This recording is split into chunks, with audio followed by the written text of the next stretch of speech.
What's up everyone, Coach Tony at Bonvex Strength, and today I'm going to talk about the difference between an absolute max and a technical max and why getting those two as close together as possible ultimately determines your potential as a lifter. Now when we say max, we're referring to a 1 rep max, specifically in the squat, bench, and deadlift, the competitive power lifts.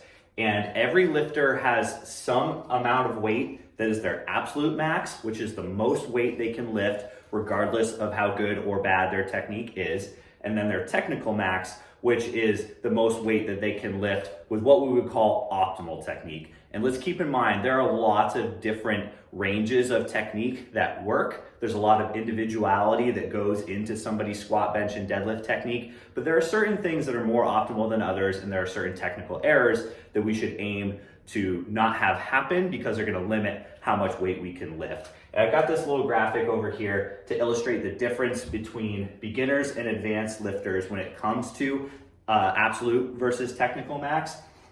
Now beginners, just by virtue of not having done the lifts very much, are gonna be less skilled in the squat, bench, and deadlift. They're gonna make more technical errors, they're gonna have more variability lift to lift, and they're gonna have a steeper drop off in their ability to maintain their technique as the weight gets heavier. So as you can see here, their technical max is gonna be much lower than their absolute max. Maybe they can still make that lift, maybe they can still lift appreciably heavy, but maybe their technique falls apart. If they're squatting, maybe they fall forward or maybe their knees cave in. If they're benching, maybe their elbows flare out too early, maybe their butt comes off the bench. If they're deadlifting, maybe their back rounds too early, maybe their hips shoot back too early. Something about their technique falls apart. They're able to complete the lift, but maybe it's not optimal. Maybe they could lift a little bit more if they had better technique. Maybe they would have less risk of injury if they had better technique. And the other thing to remember too is if you're a competitive power lifter, some of this technical max applies to the rules within the sport.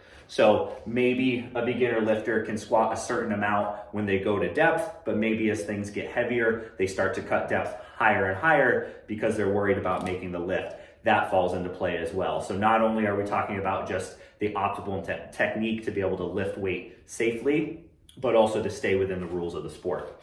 If you look at a more advanced lifter, the best lifters in the world have virtually no difference between their technical max and their absolute max. When they're taking a 1 rep max, they're lifting to the ounce the most weight that they can possibly lift. There's no technical breakdown. That's mastery. That's why they're the best in the world. And as you train, your goal should be to make these numbers as close together as possible.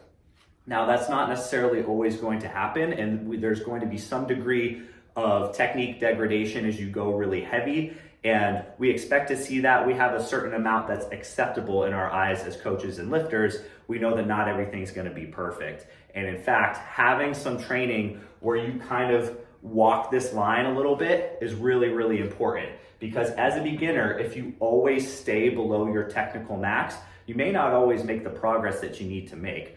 Luckily, beginners can get away with really, really light training at the beginning and still make progress.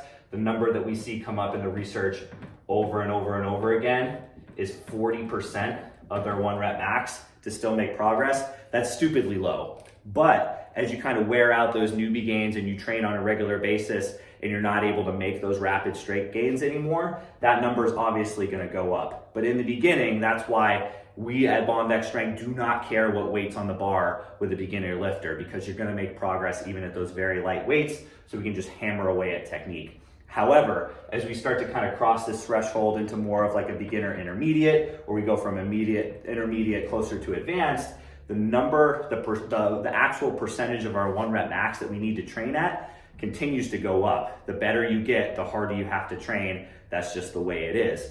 So at the very, very beginning, you can always stay below that technical max, but eventually you're gonna have to flirt with that line. And there's an acceptable amount of technique degradation that's kind of up to the coach, up to the lifter to figure out what that is. But we often use the rule of 20% in terms of the number of reps that are not up to snuff. So if 1 out of every 5 reps during a really hard training session has some technique degradation, that's okay. That's kind of within our wheelhouse. And in fact, that may be necessary to drive learning, because you're not going to learn how to make these numbers close together until you create some awareness about what's wrong and what's right and learn how to fix it.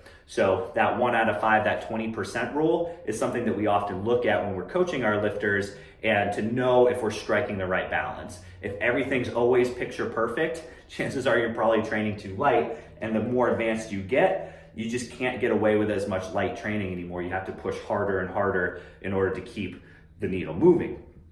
However, if you're getting more reps than 20% that are not up to snuff, that's not gonna narrow that gap. And we can't say for sure that poor technique is gonna lead to injury, but common sense says that if you're doing a lot of round back deadlifts, or you're doing a lot of squats with your knees caving in or caving forward, you're probably pushing that line. You're probably gonna run into more aches and pains if you allow that to happen over and over and over. So know that in the beginning, you can always train below that technical max and still make progress.